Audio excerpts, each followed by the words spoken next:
Bonjour les amis, je suis très heureux de vous retrouver aujourd'hui pour cette nouvelle vidéo où on va parler de données on-chain, de macro, un petit peu de macroéconomie, pas trop parce que je sais que ça vous saoule.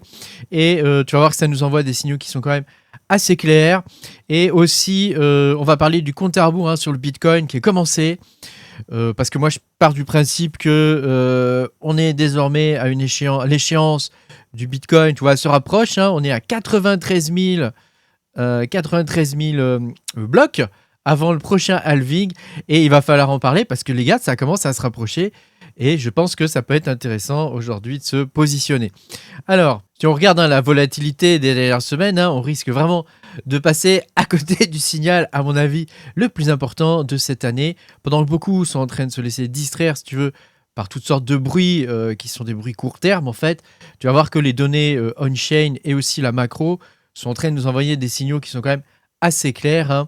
C'est-à-dire que les grandes adresses, aujourd'hui, sont en train de se positionner dans le plus grand de tous les silences. Donc dans cette vidéo, les gars, on va croiser les données fondamentales qui prouvent que le marché est en train de préparer déjà la suite, c'est-à-dire le compte à rebours du prochain halving Bitcoin qui est en train de s'accélérer. Donc la macro américaine qui donne enfin le feu vert vers de la liquidité et surtout, les gars, une accumulation massive discrète de whale sur certains altcoins. Je vais vous prendre l'exemple de Cardano, mais tu vas voir qu'il y a une accumulation qui est en train de se faire, qui est discrète, mais c'est quelque chose qui est tout à fait existant. Est-ce qu'on va avoir un redémarrage de cycle en avance, comme on avait eu la dernière fois? On pourrait avoir exactement la même chose. On va regarder les chiffres et tout ça tout de suite, quoi. Mais avant que je poursuive la vidéo, pense à mettre un petit pouce bleu, abonne-toi à la chaîne. Comme tu le sais, mais peut-être que tu ne le sais pas, moi je suis mineur de crypto-monnaie. Je mine depuis un bon moment déjà, depuis quelques années. Je sais pas, bien 5 ou 6 ans maintenant. Et donc, mon truc, moi, c'est de dégoter des coins avant tout le monde, histoire de pouvoir les miner alors qu'ils ne sont pas encore listés. Ce qui fait que on peut récupérer la plus grosse part du gâteau. Et oui, parce qu'il n'y a pas de secret pour faire de l'argent dans les cryptos. Plus tu as de coins, plus tu fais de thunes. Donc si tu arrives en premier, c'est mathématique. Tu gagnes beaucoup plus que les gens qui vont arriver derrière toi. C'est comme ça, la crypto, c'est un marché de l'attention. Et les premiers arrivés sont les premiers servis. Et donc moi, mon truc, c'est d'essayer d'arriver parmi les premiers. Et donc tu peux me soutenir en allant sur patreon.com/makertronic. Tu pourras bénéficier de mes... je donne pas de conseils, de mes trouvailles au niveau des coins. Voilà. Je suis pas conseiller financier pour le coup, donc ça tu l'as bien compris. Tout ce que tu verras dans cette vidéo n'est pas un conseil financier.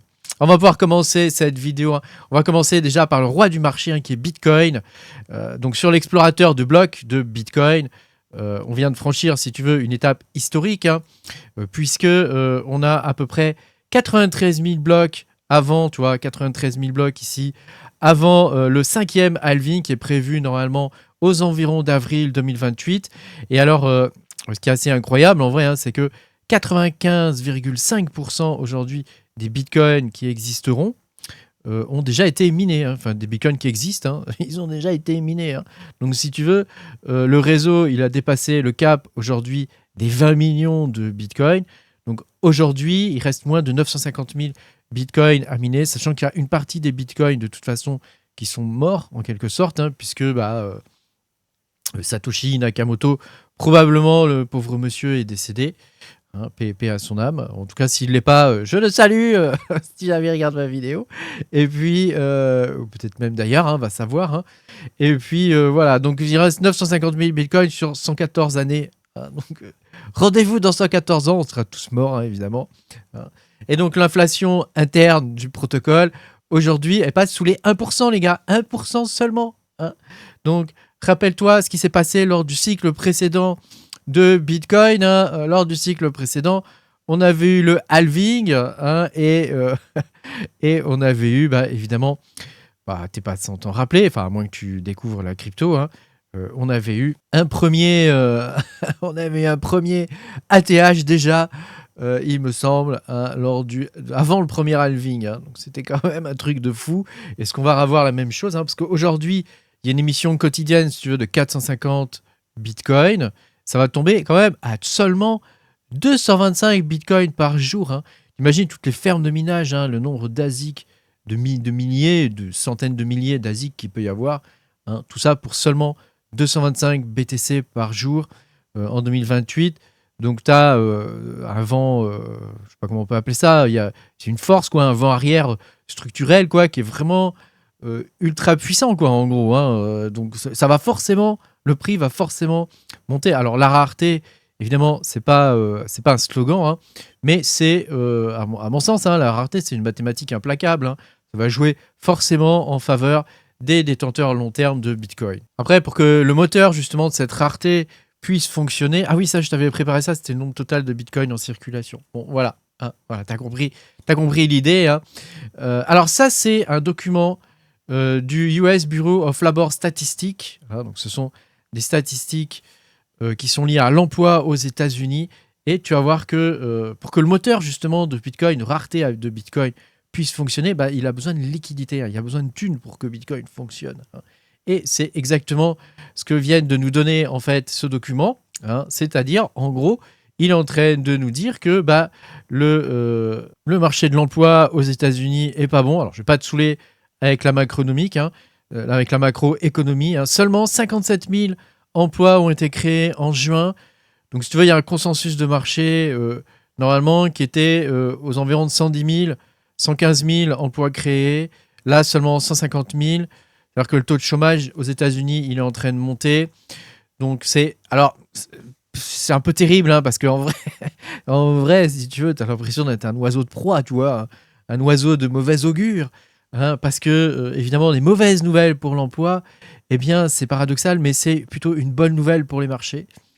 C'est comme ça, hein, que veux-tu. Hein. Donc, bah, parce qu'un ralentissement, si tu veux, de l'économie américaine, ça va enlever de la pression, en gros, sur la réserve fédérale.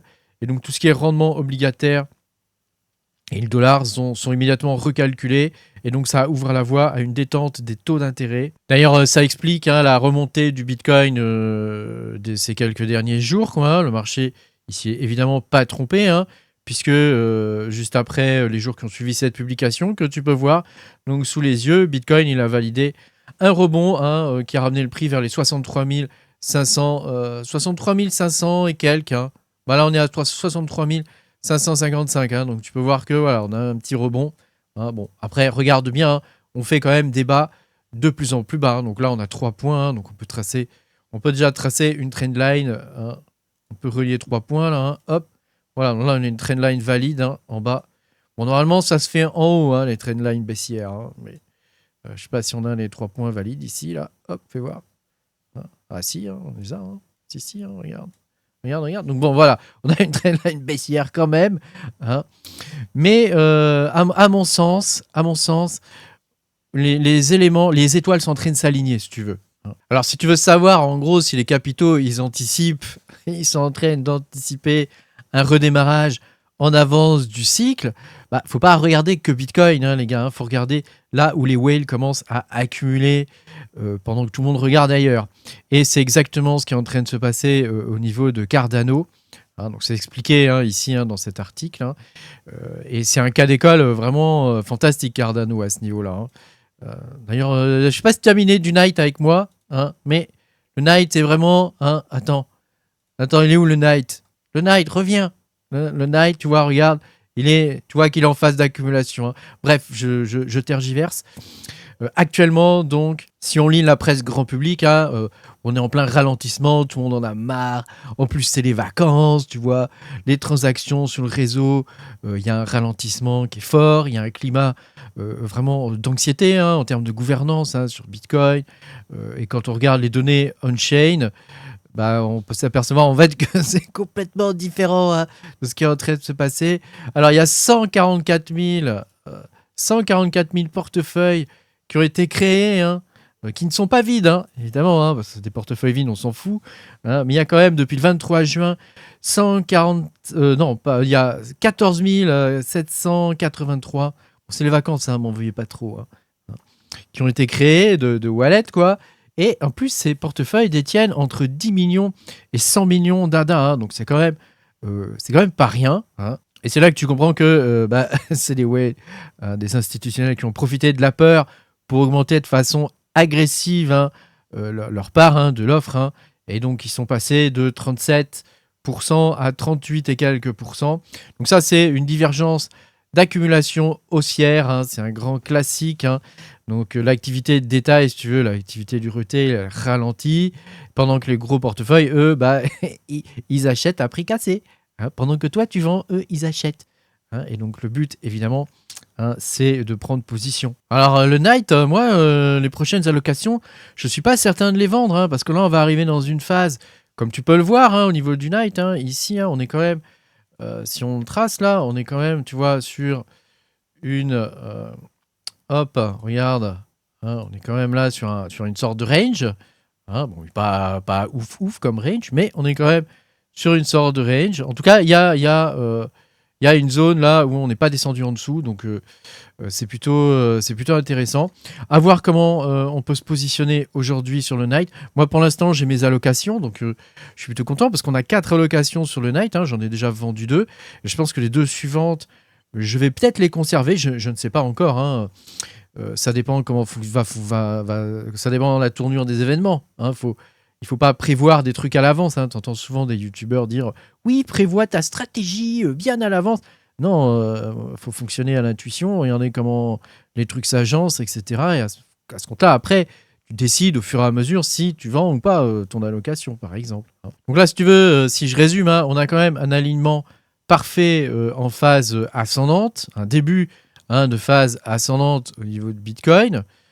Donc on a une macroéconomie américaine qui va forcer la Fed aussi à détendre un peu la condition financière, hein. En plus, tu vois, il y a la guerre, tout ça. Bah, voilà, bon, c'est quand même une période assez terrible. En Europe, les capitaux sont en train de fuir les crypto-monnaies puisque avec les MiCA là, et avec la perte de liberté financière qu'ont les Européens avec Mika, bah, pour le coup, tu vois, il est en train de se passer des trucs, hein.